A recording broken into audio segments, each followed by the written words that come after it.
ஒரு கட்சி தலைவரா இல்லாம ஒரு பாதிக்கப்பட்ட பெண்ணுடைய ஒரு சகோதரனா நான் நீதி கேட்கேன், எனக்கு நீதி வேணும் அப்படின்னு சொல்லுத ஒரு மனுஷனை பார்த்து கிண்டல் பண்ற அத்தனை பேருமே என் கண்ணுக்கு ஞானசேகரனா தான் தெரியுதாங்க.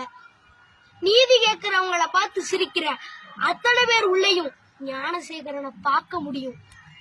இங்க ஆயிரக்கணக்கான ஞானசேகரன் இருக்காங்க அப்படின்னு என்னால உணர முடியுது. ஒருத்தங்க நீதி கேட்காங்க, ஜாதி மதம்லாம் பார்க்காம போய் ஆதரவு தெரிவிக்கிறதுக்கு பேர் தான் மனிதாபிமானம்.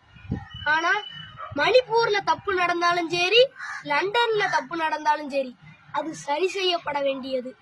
என்னுடைய சகோதரிக்கு நீதி வேணும் அப்படின்னு நான் கேட்கையில மணிப்பூர்லயும் இந்த மாதிரி நிறைய விஷயங்கள் நடந்திருக்கு, அதனால நாங்க அப்படிதான் பண்ணுதோம் அப்படின்னு சொல்லுதவங்களையும் பார்க்க முடியுது.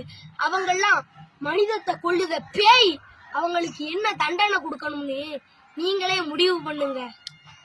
நான் ஒரு சின்ன பையன், எனக்கு ஓட்டு உரிமை கிடையாது, கட்சியும் கிடையாது, ஓட்டு சீட்டும் கிடையாது.